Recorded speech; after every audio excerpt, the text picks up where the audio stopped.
My name is AJ and I live in Irvine, California. I am 51 years old, work as a litigation manager, and have 3 wonderful children. Before I was diagnosed, I had to constantly clear my throat whenever I spoke. As a non-smoker and a very active person, I unfortunately dismissed it very casually. I did go through the odd bouts of colds and flus and a knee injury, and at those times I would raise the issue with my regular physicians, but unfortunately they were unprepared. I went to several doctors, yet no one seemed concerned enough about the length of time that I was experiencing this symptom. After insisting, I eventually got an X-ray which showed a nodule in one lung. Nobody could explain what that nodule was, but I was told not to worry. Then a few months later, I was coughing up blood. As a result, I ultimately had a CT scan, at which time everything unraveled, because it showed potential for metastatic cancer.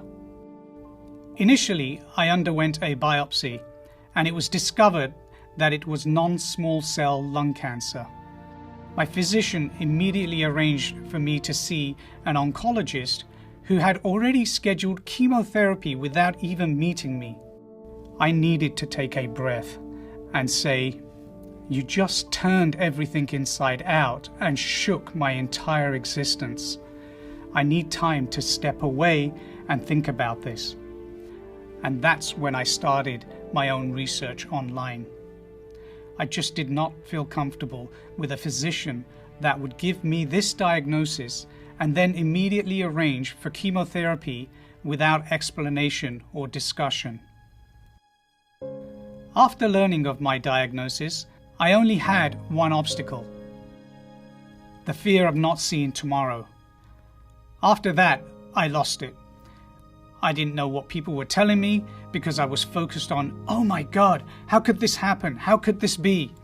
How could it be associated with the lungs when I haven't smoked? Everything boiled down to the fear of losing tomorrow, losing that grip on physically being present. What will happen to the family? How will they survive? How can my kids grow up without me? And so that was definitely the biggest challenge I had to overcome.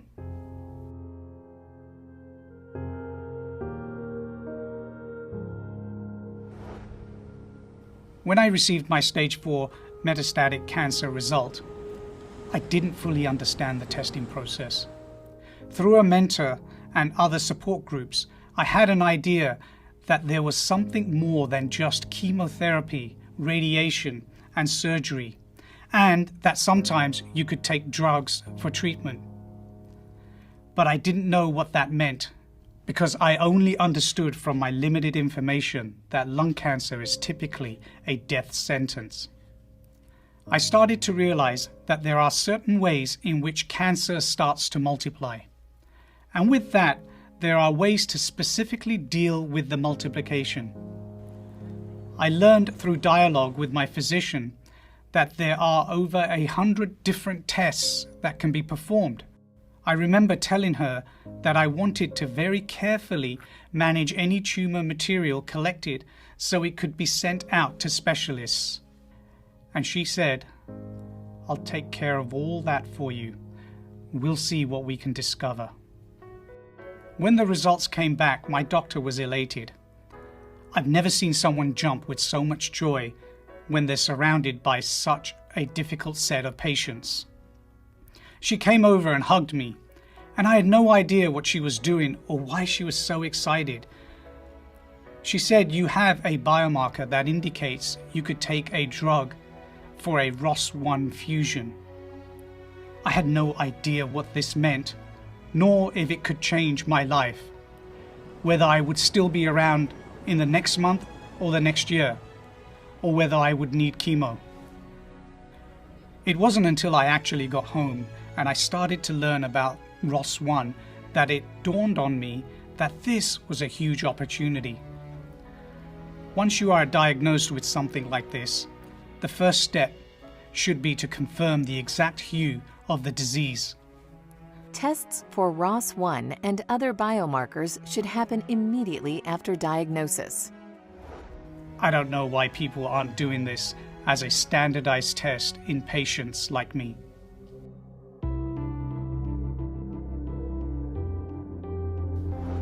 I understood from the start that Xalkori would be taken twice a day. That at first it would be for the full dose amount, and if there were any issues with it, then we could reevaluate whether it should be at a lower dosage.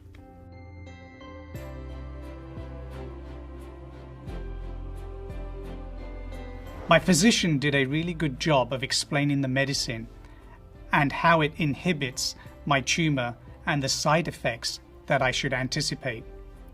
That was extremely beneficial in terms of preparing me for what I was about to experience. I was told at the time that I'm the first patient for this physician or for that department that tested positive for ROS1.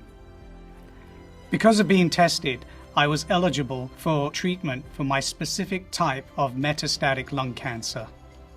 Even today, when I go to see my physician, she is still excited that this drug was the right one for me.